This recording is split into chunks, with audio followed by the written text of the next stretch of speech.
summer of 2018, and you're in Addis Ababa, Ethiopia, working a 9-to-5 job. Every day, you walk to work, taking the same route, the same turns, and observing the same landscape.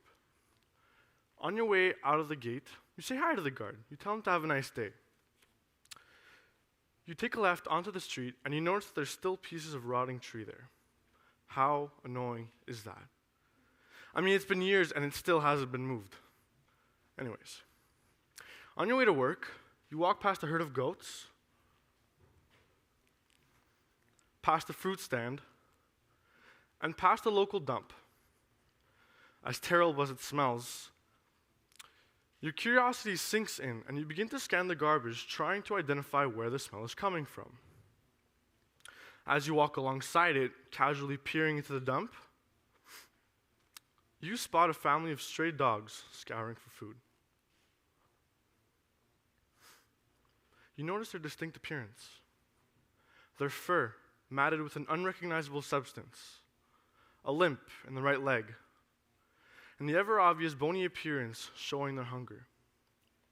As you begin to think of your own dog, and her beautifully combed hair, and that super cute smile, one of the strays lifts its head up and looks at you right in the eye.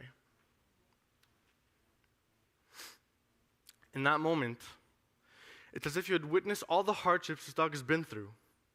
You sense his sadness and the bitter look of fear. The guilt kicks in, and the urge to help begins to consume you. But the reality is, you're a 17-year-old teenager working in a foreign country for a month-long period.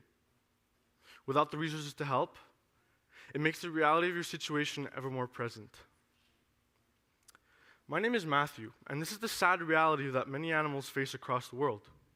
From a young age, I've had the incredible opportunity to travel the world and experience many different cultures. These experiences have greatly impacted who I am. And on these trips, I've noticed something that sticks out like a sore thumb. And that's the prevalence of abandoned or stray animals. On the streets, on highways, in neighborhoods, in parks, on dumps, you name it. Out of all the countries that I've been to, Ethiopia and Mexico seem to be the worst. Seeing the terrible conditions that not only humans, but animals live in really makes my heart burn. Having been exposed to this reality from a young age, it has moved me to wield my influence and help these animals in need. From a young Matthew to the person I am now, I've had a dream. My dream is to have a veterinarian hospital clinic conjoined with a shelter and a grooming center. Sounds complicated, right? But is it really? I mean, when we humans go to a hospital, we have restaurants, showers, and bathrooms, hell, even helicopters for emergencies. So why can't we offer a similar service to our furry friends?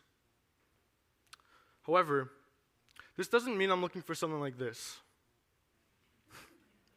So, ideally, they would be located everywhere across the world, just like the prevalence of fast food restaurants. Now imagine if we had a system like Burger King, where instead of mass producing these fast food restaurants, we produce this combination of animal services and spread them across the world. That is my dream. To spread animal help and to make people aware of what's actually going on. I believe it's the animal's will to receive help.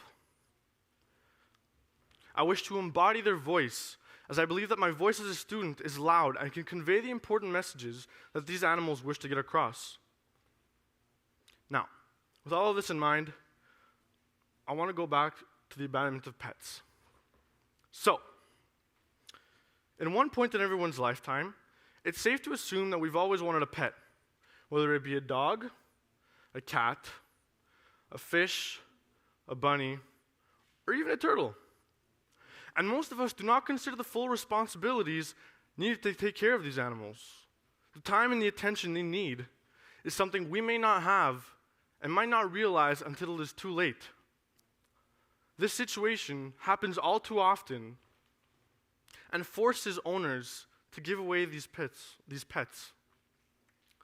Or in other words, abandoning them. I mean, it's crazy, you know?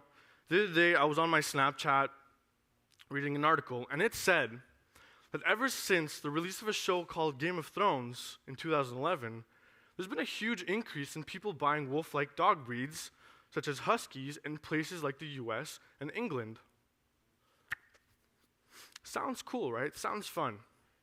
Well, think again, because this has resulted in these dog breeds being sent to shelters every day, because people just can't take care of them. And this is a fate that all other animals face. Only 1 out of every 10 dogs will find a permanent home, and approximately 7.6 million companion animals will be sent to shelters nationwide every year. Every year. Naturally, these numbers could be even bigger, considering that these statistics are based in our Western countries. Just imagine how big the number is across the world. Now let's take it back here to something simpler. We all know about Easter, right? We know about the egg hunts, the chocolates, and of course the Easter bunny. And bunnies, man, they're so cute. Who can resist cuddling with them, right? It's not for nothing that they're the 3rd most sought out pet in America. However, something kind of crazy happens during April. And that's the huge spike of people buying bunnies. And why is that? Well, because of Easter. Now, I'm not saying that Easter's bad, but the effect it has on on bunnies isn't so great, because it has led them to be the 3rd most abandoned pet in America. Why is that? Well, because people like them for 2.5 weeks and then sadly give them up. Stray animals are a common occurrence across the world. These animals may not have been spayed or neutered, and they can have a staggering number of offspring. These generations of abandoned pets will remain in a cycle of homelessness and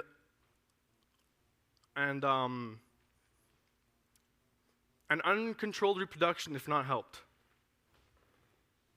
So, according to the World Health Organization, there's an estimated 200 million stray dogs across the world, which in turn can be harmful to humans due to diseases like rabies. According to PETA, 1 female dog and her puppies can produce 67,000 puppies in only 6 years. 6 years. 1 female cat and her offspring can produce an incredible 370,000 kittens. I can't even believe that. I mean, by the time I wake up, go to breakfast, and go to class, 12 kittens are born. In essence, because of our failure to be responsible and accountable pet owners, these animals suffer. Although these numbers are saddening, there's still time for greater change. And there are still many opportunities to produce our Burger King-like animal services. I realized that real change is ultimately up to us, up to all of you, regardless of age, gender, culture, and race. Now, what are things that you can do to help? First of all, consider adopting sheltered animals instead of buying your next furry family member from a pet store or a puppy mill. Spay or neuter your pets to avoid undesired reproduction. Volunteer at your local animal shelter and set up donation drives at your school or place of employment. Most important of all, spread the word and advocate for our furry friends. Now that we're at the end of this journey, I'm at work. I'm a 9-to-5 job in Ethiopia. In my mind, I'm trying to accomplish my dreams of helping these animals. Now, what will you all be doing? Thank you for coming on this journey with me.